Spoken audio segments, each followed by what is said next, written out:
Hoje, o tema do culto de hoje é carnaval. A festa da carne. Ei, que vontade de comer um churrasco, né? Bom, nós vamos falar sobre... Na verdade, a gente usou esse tema para uma desculpa, um pretexto para falarmos sobre pecado. E é esse o tema de hoje. Como o carnaval... Eu vou explicar um pouquinho sobre a origem do carnaval, passar rapidinho. Como o carnaval é uma desculpa cristã, que culturas cristãs inventaram o carnaval para pecar, essa foi a desculpa, tá? Eles inventaram ali uma festa para pecar. Nós vamos falar sobre pecado. E é importante falar sobre pecado, porque é uma coisa pertinente para cada um de nós que somos jovens. Show? Então vamos lá. Vamos lá falar primeiramente sobre a origem do carnaval. O que acontece? Os cristãos da Idade Média, eles tinham uma festa, na verdade um período, não era uma festa. A festa é da Páscoa, que acontece ali no mês de abril, a Páscoa?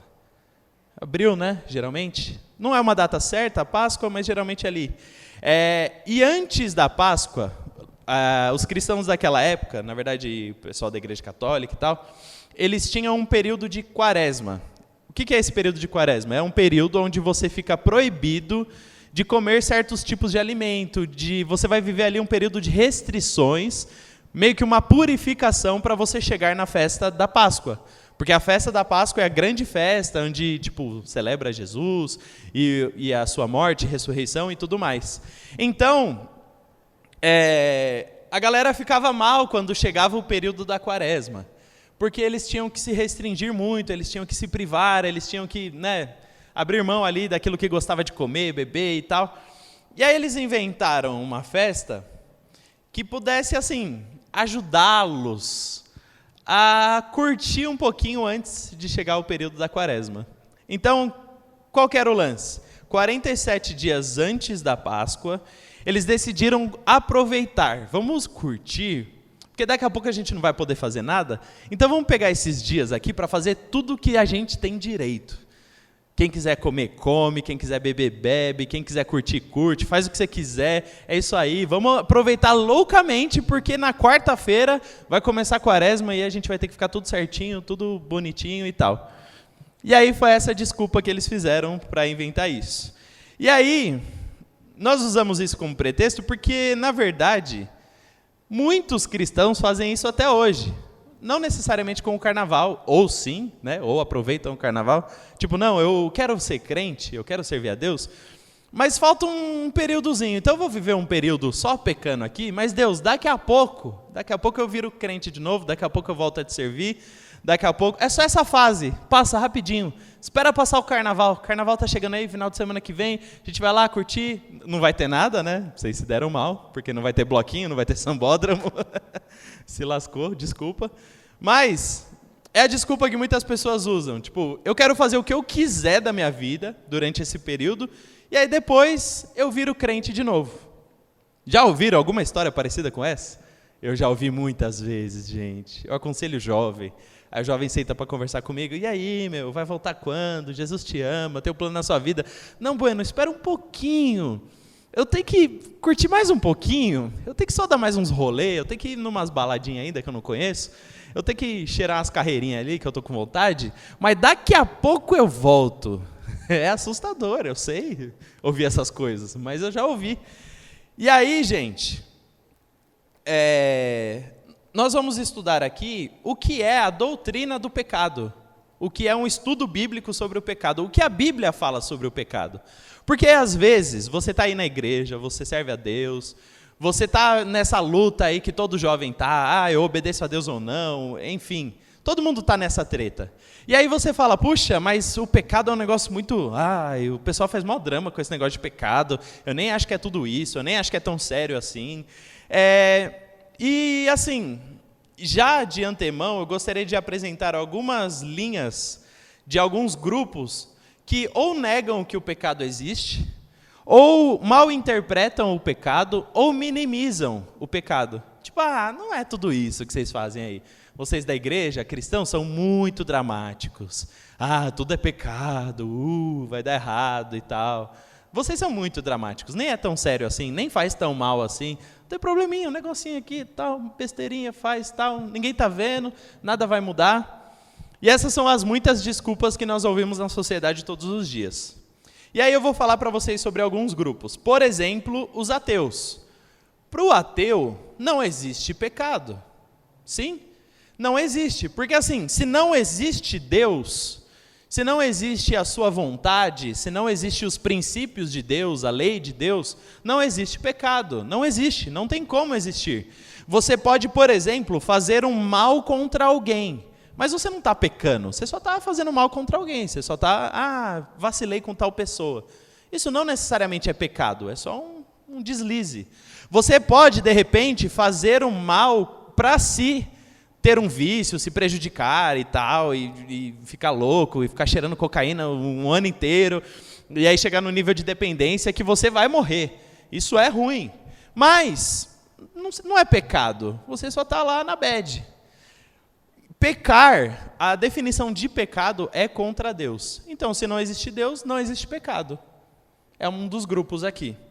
Um segundo grupo é o grupo do determinismo. Existe um grupo de pessoas que acreditam que tudo, absolutamente tudo que eu faço, está pré-determinado. E eu acho essa linha de pensamento um pouquinho difícil de nós crermos, porque é mancada uma pessoa nascer pré-determinada a viver uma vida miserável. Pré-determinada a só fazer escolhas ruins da vida dela. Ela não tem escolha, ela não tem escapatória, ela vai só desobedecer a Deus, ela vai só fazer coisa ruim, porque ela foi criada para isso. Ela nasceu para isso. Então, tem o determinismo. As pessoas que não conseguem mudar o mal que estão prestes a fazer. Então, fazer o quê? Eu vou fazer, né? Tem também um outro grupo, que é o grupo do hedonismo. Hedonismo é uma palavra grega que significa prazer. Então tem um grupo de pessoas, principalmente na nossa sociedade hoje, tem maior galera, que é assim, qual é a maneira que elas pautam a sua vida? Qual é a maneira que elas direcionam a sua vida? Na busca pelo prazer maior possível, e essa é a busca dela de vida, eu busco o prazer a todo momento, a todo instante, e evitando sentir dor. Então, por exemplo, cadê a Kátia? A Kátia está ali? Amor, tomou a vacina hoje? Não? Olha, estava fechado, né? Olha que safada. Por quê? Porque é a minha explicação. Porque a minha esposa Kátia, ela tem um pavor de agulha. E ela tem que tomar a terceira dose do Covid, chegou a data dela. E ela escorrega igual sabonete. Entendeu? Tá aqui, terceira dose o quê? Não sei, não estou ouvindo, faz de louca. Impressionante, tudo tem compromisso. Não posso tomar hoje que vai que dá reação, amanhã a gente tem compromisso. E aí fica escorregando, está escorregando uma semana, hoje a mãe dela foi levar ela, porque elas saíram à tarde e estava fechado, né? Bonito. Segunda-feira, então. Aí terça a gente vai viajar, você não vai querer, né? Olha só. Enfim, mas não é o caso dela, tá? Mas no que se diz respeito a fugir de vacina, a fugir de agulha, na verdade, a Kátia faz de tudo, porque ela sabe que ela vai sentir dor. E na verdade tem um trauminha lá, falta de surra, essas coisas, né? Que os pais dela não ajudaram. Frescura, tem umas frescuras, porque ela tem o braço fechado de tatuagem. Enfim, mas a pessoa hedonista, ela busca o prazer e ela evita a dor. Então todas as suas decisões são pautadas nisso. Eu vou fazer isso ou aquilo. O que vai me dar prazer? O que vai me deixar feliz? O que vai me deixar alegre? O que evita dor? O que evita sacrifício? O que evita comprometimento? O que evita estresse? Qualquer outro tipo de coisa? Eu vou fazer. E aí, gente, essas pessoas geralmente falam, se está certo ou não, é se me dá prazer ou não. Errar é humano. Já ouviu essa frase? Errar é humano. Todo mundo erra, normal. Não fica tranquilo com o seu erro, acontece.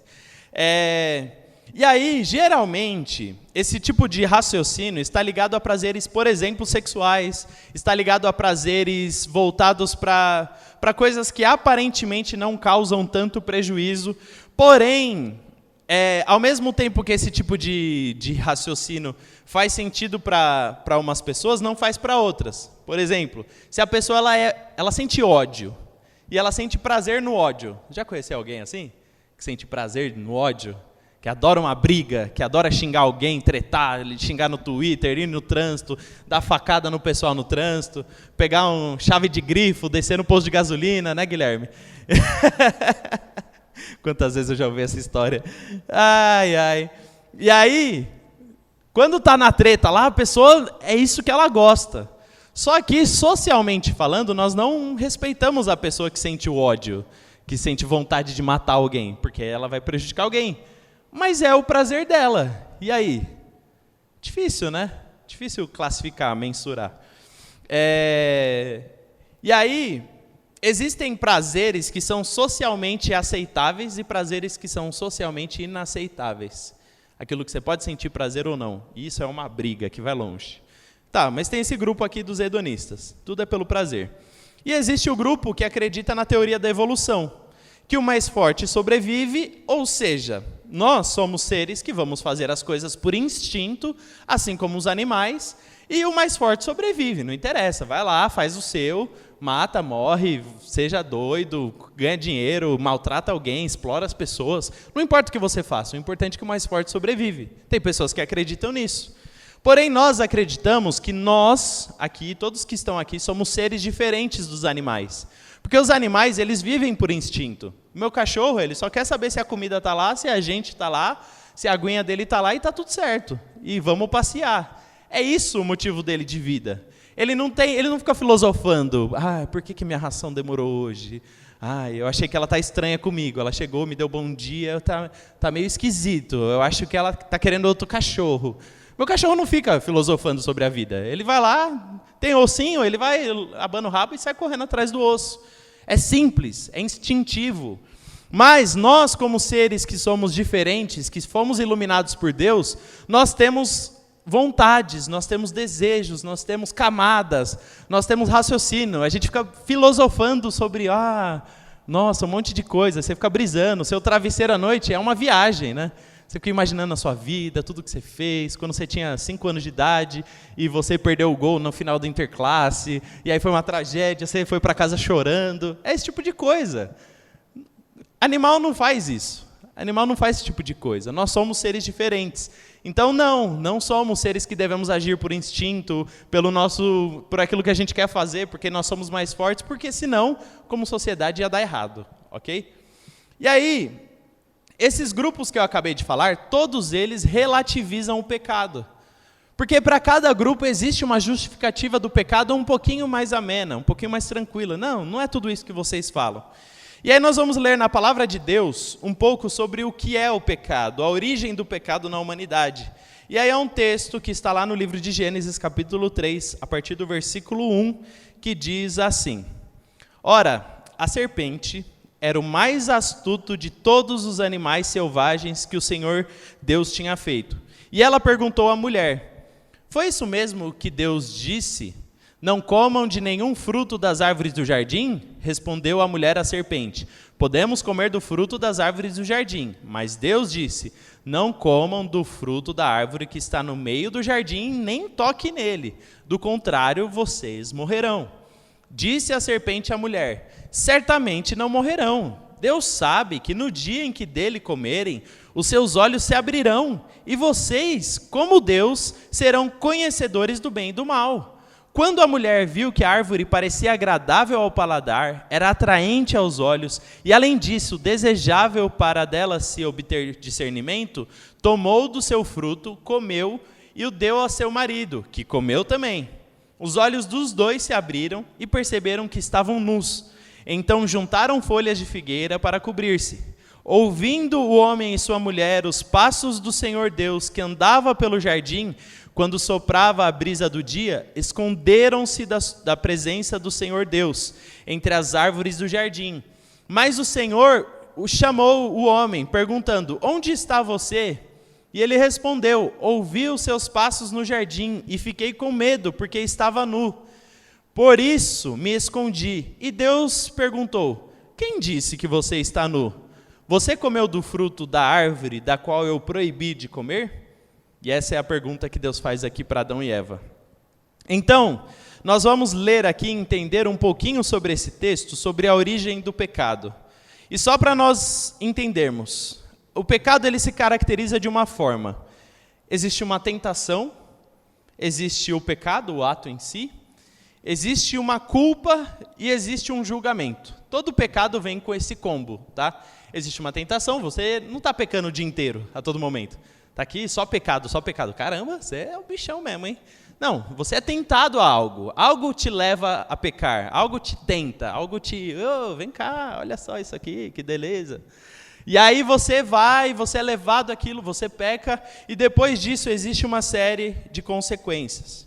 Então, primeiro vamos tentar entender um pouco sobre tentação.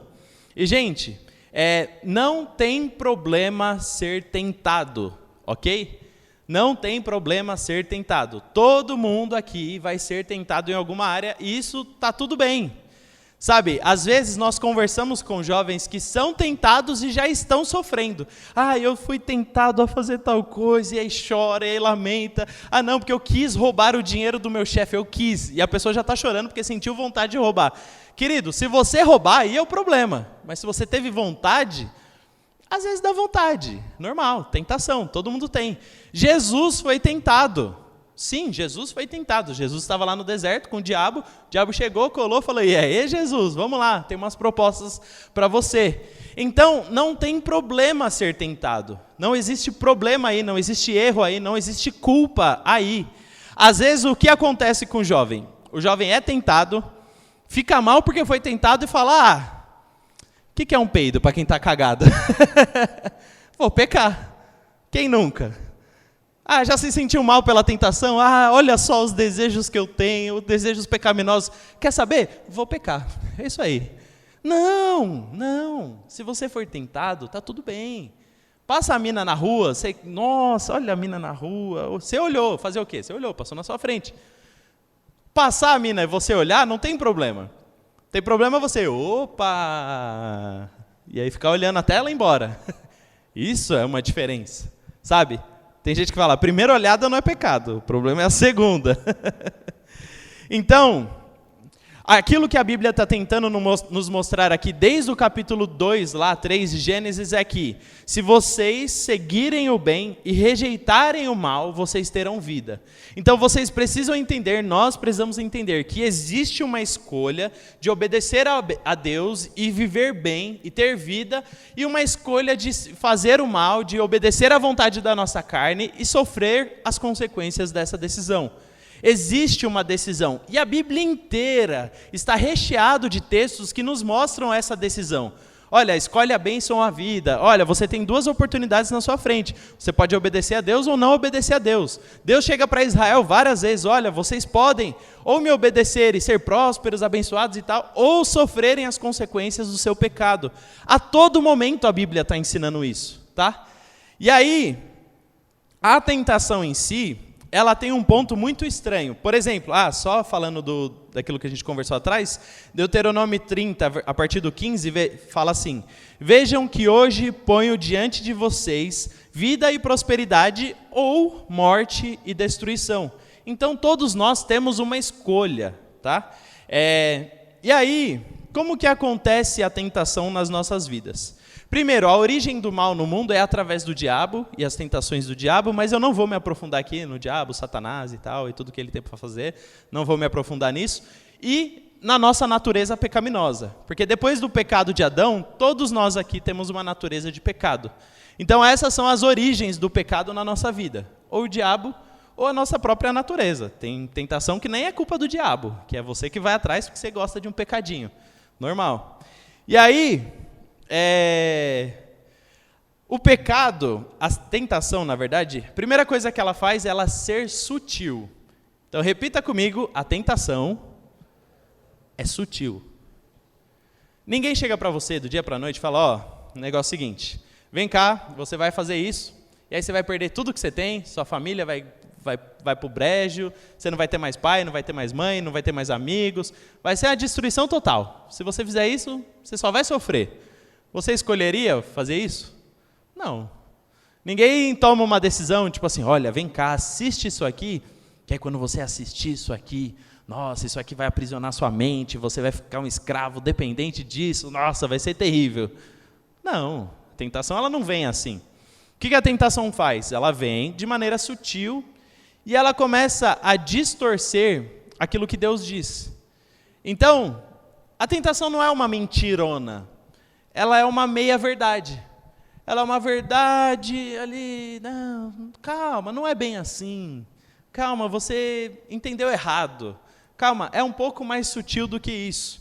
E aí, o diabo chega lá, começa a trocar ideia com Eva e tal, e começa a explicar isso para Eva. Eva, você está muito radical. Deus falou para você um negócio, você já está aí, cheia de arma, não sei o quê. Calma, Eva. Por quê? Eva tinha recebido a informação de Adão. Porque Adão que recebeu a informação de Deus. Deus chegou para Adão e falou, Adão, tem essa árvore aqui, essa você pode comer, essa você não pode. Fechou? Você começa aqui, vai dar ruim, você começa aqui, vai dar bom. Foi isso que Deus falou. Eva recebeu a informação de Adão assim, essa aqui não encosta, não toca, não olha, não chega perto. Se você, chegou perto, pisou perto da árvore, você morre, tá bom? Então, isso aqui morreu, isso aqui tá bem. Então, Eva tinha esse temor, ela tinha esse, meu Deus, não posso encostar, tocar, cheirar, orbitar perto da árvore, que vai dar ruim. E aí, quando ela tem essa informação e a cobra chega perto dela, a cobra ela começa a distorcer aquilo que Deus falou. Começa a distorcer a palavra de Deus, começa a colocar umas nuances, e aí começa a colocar em dúvida até a vontade de Deus. Por exemplo, a cobra começa a colocar em dúvida se Deus é bom mesmo. Quantos de nós, às vezes, não pensamos isso? Será que Deus é bom? Poxa, acabei de perder meu pai morreu. Acho que Deus não é bom, não. Porque se Deus fosse bom, Deus não deixava meu pai morrer. Poxa, eu tive uma pessoa que eu conheço que foi abusada na infância. Eu acho que Deus não é bom. Porque se Deus permitiu que isso acontecesse, eu acho que Deus está errado. Eu acho que Deus não é tão bom assim quanto ele se diz ser. E aí, começa a colocar em xeque as bênçãos de Deus para você como se elas não fossem suficientes. Então, você se pega pensando de, eu acho que eu estou perdendo alguma coisa. Eu decidi viver para Deus, eu decidi amar a Deus, mas parece que está rolando alguma coisa ali fora que é legal demais e que eu estou perdendo. E que está muito divertido lá, está todo mundo lá feliz, curtindo, está de férias com ex, animação, tal, todo mundo louco, pelado, e você está de fora vendo aquilo, nossa, aquilo que é legal, aquilo que é diversão, aquele pessoal bonito, com gominho na barriga, sexy, andando na praia, correndo na praia, aquilo que é alegria, eu estou perdendo. E aí te dá uma sensação de que você está perdendo algo, de que algo está acontecendo e você está de fora, e que aquilo que Deus te oferece não é suficiente. É assim ou não é assim, gente?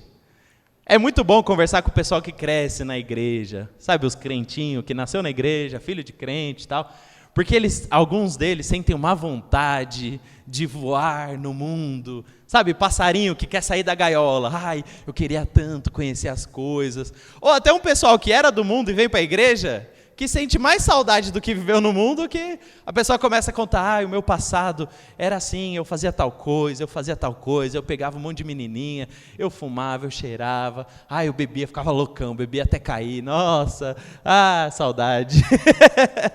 Saudade, tempo bom, viu? Fala, mano, você está sentindo saudade de uma coisa que aconteceu? Por quê? Ela tem a falsa sensação de que aquilo que ela viveu era muito bom, era incrível, eram os melhores momentos da vida. Ali que está prazer, alegria, felicidade, satisfação, é ali. E existe essa falsa sensação. Que, gente, é o que tenta os jovens. Sim ou não?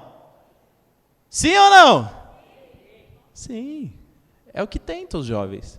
É o que fala, mano, você está perdendo algo.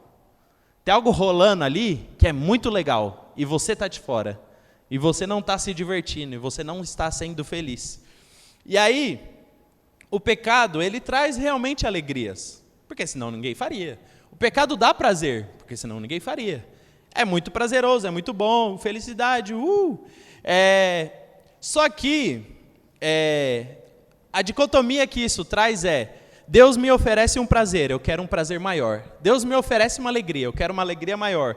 Deus me oferece conquistas, mas eu quero conquistas maiores e para já, e para agora, e eu tenho que fazer o que eu tiver que fazer, e se eu tiver que passar por cima de alguém, roubar alguém, destruir alguém, não importa, eu quero a minha conquista, porque chegou a minha hora.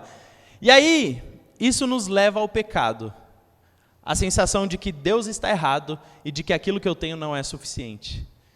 E aí, Deus não me dá o conforto que eu preciso, eu vou buscar conforto lá fora. Deus não me dá a segurança que eu preciso, então eu vou buscar lá fora. Deus não me dá o amor que eu preciso, então eu vou buscar amor nos menininhos por aí. É isso, é uma falsa sensação. E aí a dúvida também da justiça de Deus. Porque quando Deus chega para Eva e fala, olha, certamente vocês vão morrer se vocês comerem. Então, ou seja, Deus não quis dizer o que ele disse. Vocês vão morrer. Será que você vai morrer mesmo? Você vai lá, oferece para você um baseadinho. Não, vai ficar viciado, não sei o quê. Vai ficar viciado. Carreirinha, inofensiva, dá uma cheirada aqui, tranquilo. Aqui, ó. Foi. Alegria. É isso, não vai fazer mal. E, gente, eu estou falando aqui de droga só porque é exemplo assim. Mas é relacionamento com pessoas, são oportunidades, é tirar proveito de alguém. Olha só, se você pegar isso aqui, compra desse jeito, você vai e vende, você ganha um dinheiro em cima, tá tudo bem, não faz mal a ninguém está vendo. E aí você olha para a situação e você fala, nossa, é verdade, não gera problema a ninguém, tá tudo certo. E aí você coloca panos quentes ali no seu próprio pecado, não é verdade? E aí, você pensa assim, nossa, mas quer saber, Deus é amor, então nada de ruim vai acontecer. Porque Deus me ama, Deus é graça, Deus é perdão, então eu vou fazer isso aqui, e eu vou viver a minha vida cometendo esses pecados, porque está tudo certo, porque Deus é amor, Deus é graça, Deus é perdão. Então não se preocupe com o pecado, porque Deus é graça, Deus é amor e tal, e está tudo certo, e vamos embora, vamos viver a vida. E aí, estudando a doutrina do pecado, eu começo a perceber que existem pregadores que agem até como o diabo hoje nas igrejas, porque eles relativizam a justiça de Deus, assim como a cobra fez com Eva. Ei, você não vai morrer não, pode comer da fruta. Relaxa, está tudo certo, come aí a frutinha, está tudo bem, Deus é amor, Deus vai te perdoar, vai dar tudo certo, é isso aí, vida que segue. Isso não vai te gerar mal, não vai te gerar problemas futuros, isso não vai te gerar consequências para o amanhã, é o hoje, vamos curtir agora que agora está legal. E aí você fala, né, é verdade, vamos aí. Ei, não importa o que você faça, Deus é amor. Ei, não importa que tipo de vida você leve, Deus é amor. Ei, não importa as decisões que você toma no seu dia a dia, porque Deus é amor. Quantas vezes a gente já ouviu frases como essa? Não tem nada demais. Gente, se você está gastando muito tempo justificando os seus atos, talvez, você esteja vivendo uma vida de pecado. Porque você está gastando muito tempo tendo que justificar tudo o que você faz. E já reparou que o seu pecado é muito de boa? Mas o pecado do irmãozinho do lado é cabuloso. Mano, você viu o que fez ali? Mano, que absurdo. O seu pecado é tranquilo. O seu pecado é, um dia, besteira. Nada demais. Mas o pecado do outro, a gente bota uma lente desse tamanho e acha o pior absurdo do mundo. Então, foi isso que aconteceu com Eva. A cobra relativizou, a cobra, como que fala? Normalizou a fruta, a cobra pegou aqui, frutinha, gente, normal, tá tranquilo, vamos comer, comeu, tal, aconteceu o pecado. E aí o pecado acontece na vida das pessoas. O que o pecado traz no primeiro momento em que ele se dá, o fato? Acontece uma coisa chamada culpa. E eu quero que você seja muito sincero. Quem aqui já se sentiu muito culpado em algum momento da vida? Levanta sua mãozinha para eu te conhecer. Olha só, algumas pessoas levantaram a mão. Gente, é muito ruim, né? Eu acho que é um dos piores sentimentos que existem. Você faz algo e você sente uma profunda culpa por aquilo que você fez. E é assim, gente, no momento em que eles pecam, a Bíblia fala que os seus olhos se abriram e eles entenderam que estavam nus. E aí, essa expressão usada se refere a algo milagroso que aconteceu naquele momento. Foi milagroso o efeito que eles tiveram de uma condição para outra. Foi instantâneo. Foi extraordinário. Porque em um momento eles estavam se sentindo bem, seguros, tudo certo, estou vivendo a minha vida aqui com Deus, no paraíso. E no momento em que eles comeram, aquele sentimento foi milagrosamente transformado para algo ruim.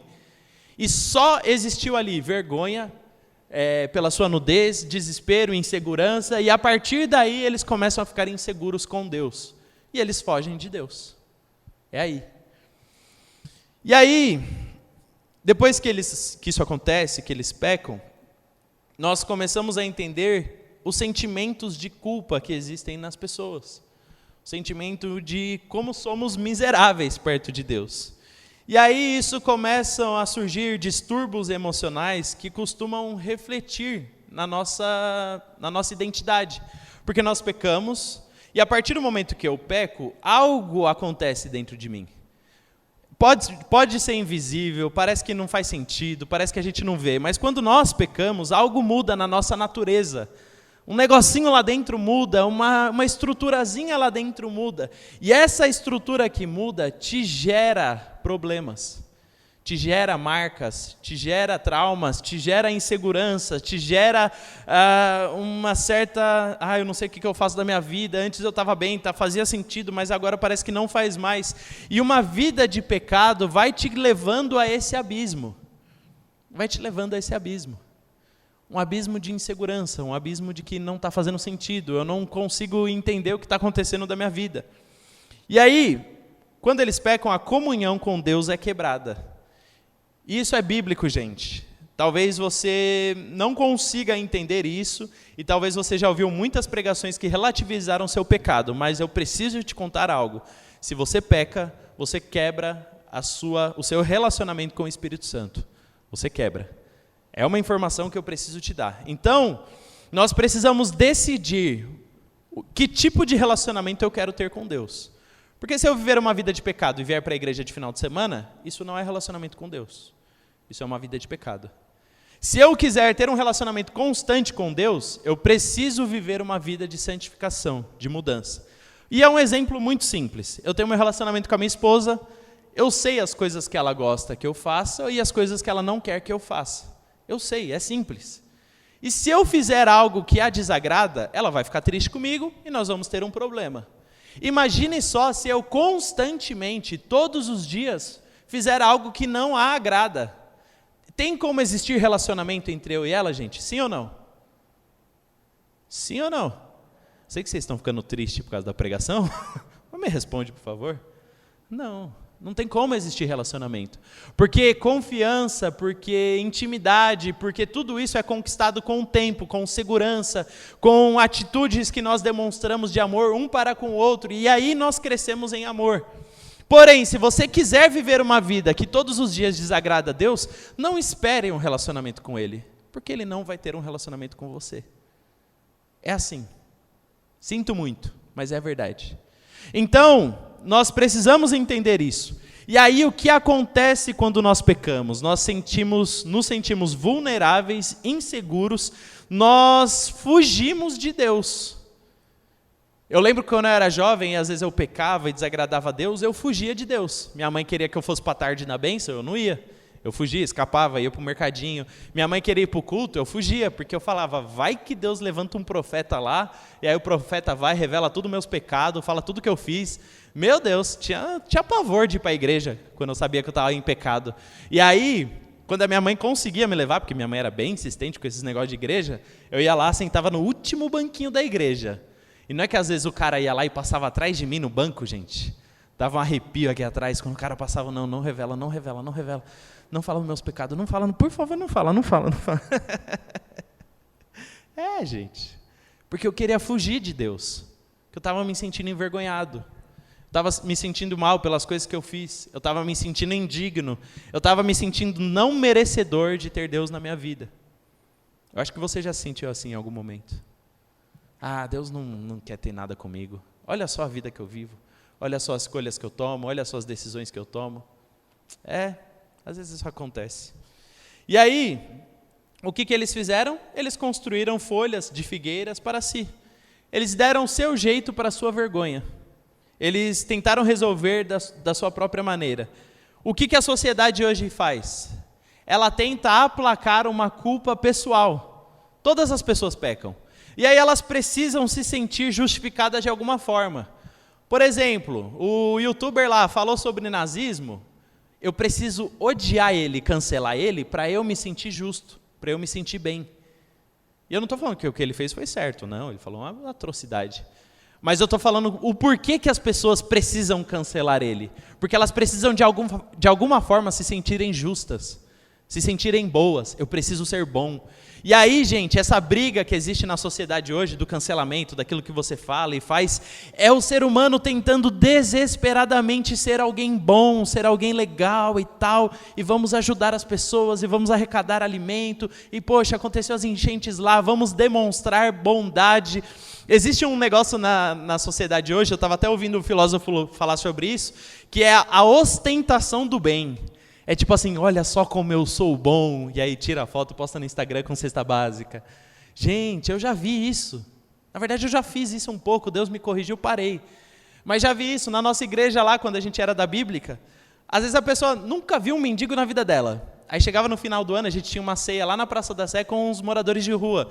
A pessoa chegava, pegava a criança mais remelenta, botava no colo, vai, tira uma fotinho. Aí tirava a foto e postava no Instagram. Eu cuidando de crianças remelentas da Sé. Que bondade que eu tenho. É a ostentação da bondade. Sabe por quê? Porque você se sente mal e você precisa aplacar isso de alguma forma. Vocês estão ficando mal, né, gente? E aí, eles ouviram a voz do Senhor, fugiram, como eu falei para vocês anteriormente, fugiram da presença de Deus, se sentiram culpados. Esse é o nosso instinto humano.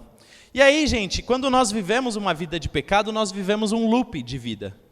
Às vezes nós estamos bem, às vezes acontece um negócio legal, às vezes temos conquistas, às vezes dá certo, às vezes o pecado é bom, e a gente vive aquela alegria ali, da hora, putz, da hora, legal, curtição, alegria.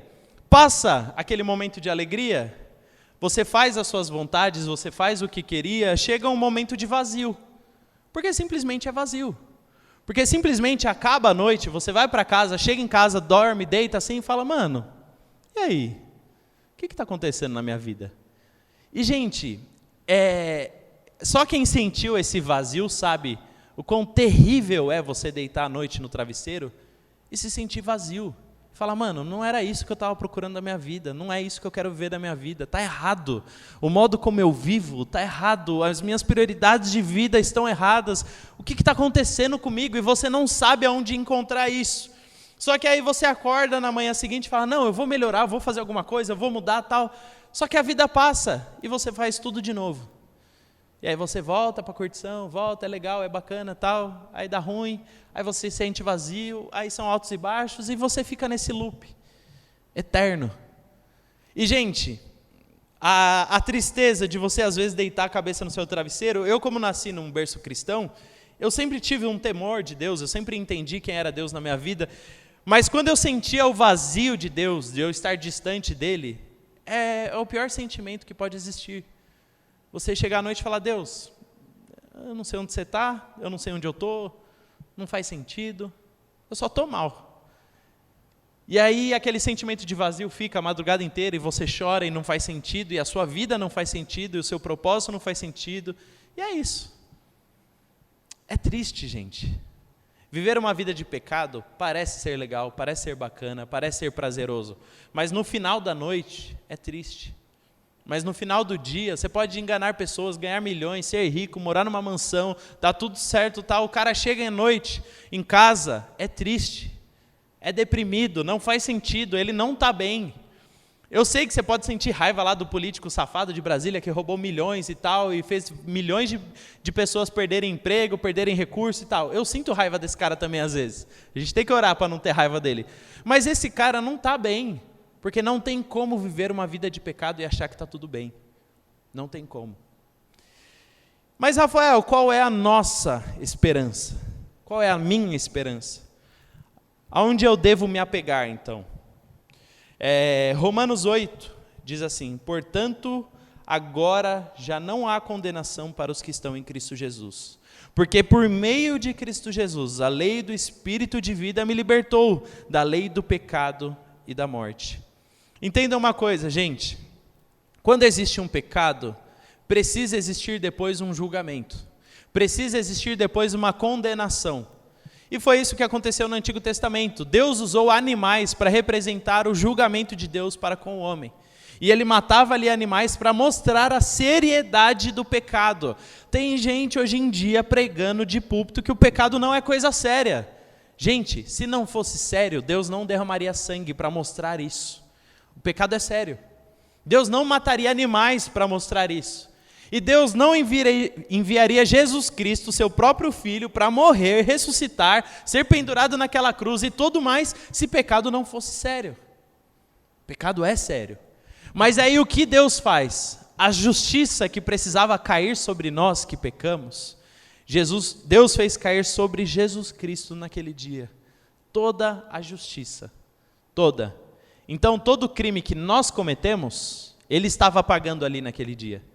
Então, gente, às vezes a gente acha que a cruz, o simbolismo da cruz, Jesus lá no Calvário e tudo mais, carregando aquele peso, parece ser algo simples, parece ser uma dor física, parece ser... Não, gente, não é.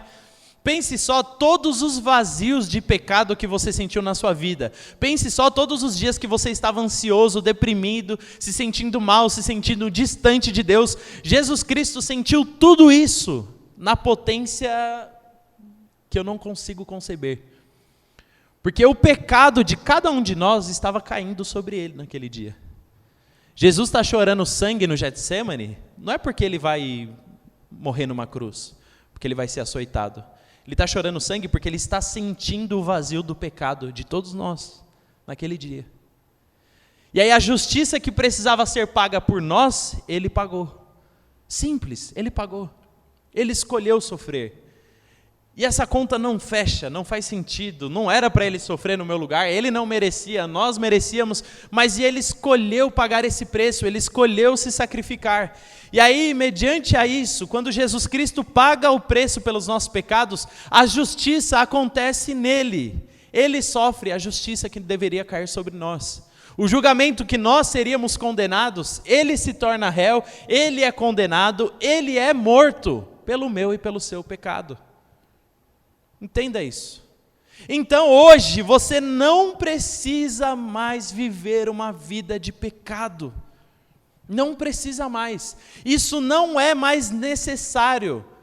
Às vezes você pode pensar, Rafael, mas é tão difícil ser jovem no meio da internet, Instagram e tal, e ser santo, e servir a Deus e não viver uma vida de pecado, é muito difícil, é quase impossível. Não, gente, não é, porque a Bíblia fala que Jesus Cristo, Ele veio nessa terra, Ele pagou o preço, Ele se sacrificou por nós, e mediante a sua graça, Ele nos capacita para sermos santos, para vivermos uma vida diferente.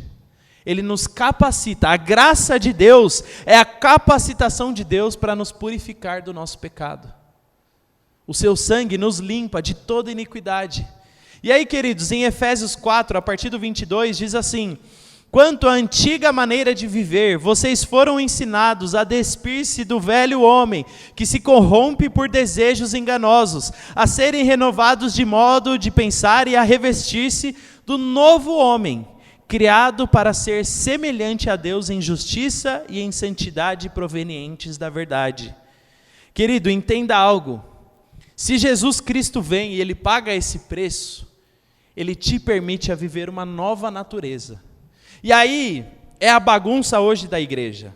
Existe o grupo lá que, não, pode pecar, faz tudo o que você quiser, pecar. E aí existe o outro grupo que é, não, você não pode fazer isso, você não pode fazer aquilo, é regrinha, você está errado, você está em pecado, você vai para o inferno, você é um doido, não sei o quê. E aí existem esses dois grupos aqui. Já viu essa treta? Eu já vi muitas vezes. Mas qual que é a verdade de Deus para cada um de nós? Se nós reconhecemos que Jesus Cristo é nosso Senhor e Salvador, se nós entendemos o seu sacrifício em nosso lugar, sabe o que acontece? A partir do momento que nós recebemos essa graça, existe uma nova natureza que é gerada dentro de nós. E, gente, a nova natureza de Cristo em nós, ela não acontece de fora para dentro, e esse é o engano das pessoas na igreja, acharem que se eu estou indo para a igreja servindo a Deus, eu preciso seguir umas regrinhas para agora ser de Deus, para agora ser aceitado no meio do evangélico, para agora tá tudo bem, quando não faz parte das regras, faz parte da nova natureza que vai começar a morar em você. Faz parte de um Deus que vai começar a morar em você. E aí, gente, quando Deus vive em nós, as nossas vontades mudam. E, gente, não é porque eu não posso fazer, é porque eu não quero fazer. Não é porque eu não sou permitido a fazer, é porque a minha vontade mudou, é porque a minha natureza mudou, é porque não faz sentido para mim. É porque as minhas prioridades mudaram, os meus sonhos mudaram, os meus desejos mudaram. Não é mais por causa da cartilha que uma igreja me deu e que eu preciso obedecer regras. Não! Se você está vivendo isso, você está vivendo uma vida de jugo, que é pesada, que é ruim, que é horrorosa. Não!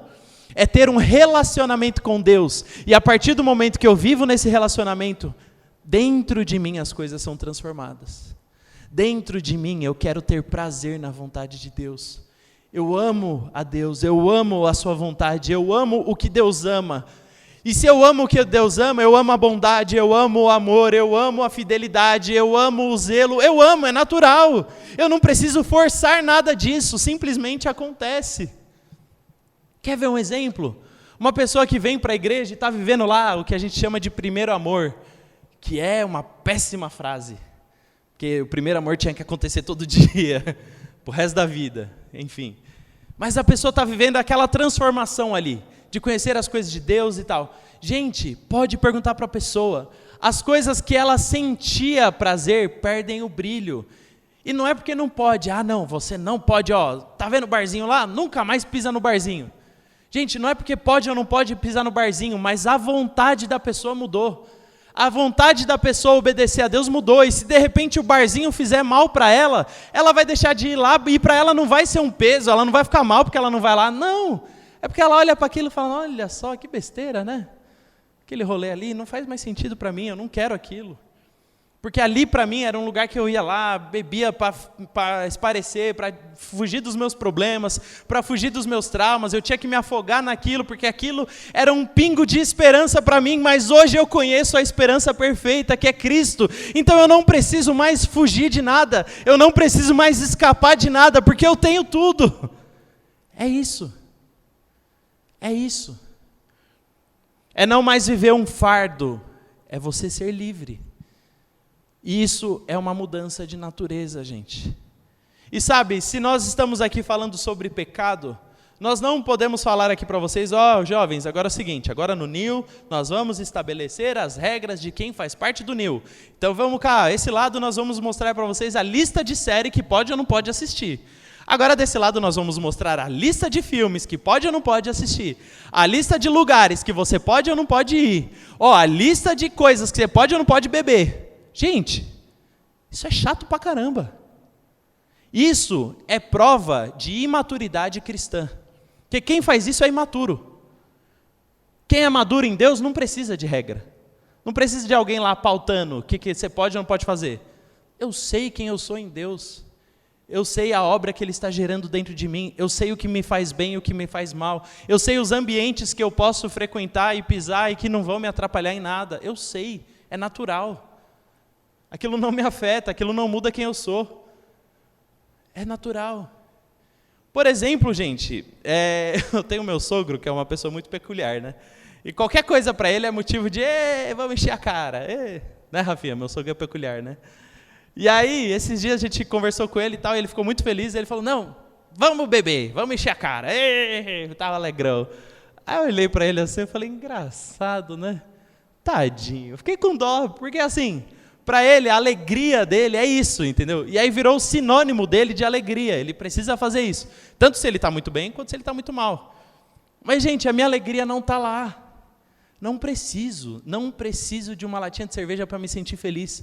Graças a Deus, gente, eu falo isso com o meu coração totalmente aberto, escancarado para vocês. Eu acordo feliz todos os dias da minha vida. Graças a Deus. Quem já conviveu comigo, quem já morou comigo na época do MT, hoje a Kátia que mora comigo sabe, eu acordo feliz. É claro que eu tenho as minhas preocupações, os meus medos, os meus anseios, como toda pessoa, mas eu sou feliz com o que eu tenho, eu sou feliz com a vida que Deus me deu, eu sou feliz com os lugares onde Deus me colocou, com as pessoas que Deus colocou na minha vida, eu sou feliz, e eu não quero mudar isso. Sabe, se você está aqui hoje inseguro, triste, deprimido, talvez é porque você está tão preso, e você não está entendendo de onde vem a verdadeira alegria. E você não está entendendo que o que Deus ofereceu é suficiente. Na verdade, é mais do que suficiente. O perdão de Deus para você é mais que suficiente. O amor de Deus para você é mais que suficiente. A graça de Deus, a alegria de Deus, a felicidade de Deus, a segurança em Deus é mais do que suficiente. Se você for seguro em Deus, você não precisa de um monte de gente para te trazer segurança. Se você entender o amor de Deus, você não vai precisar de um monte de gente para você dormir toda noite, cada um com uma pessoa diferente, para se sentir amado. Não, Deus te ama. E Ele está com você.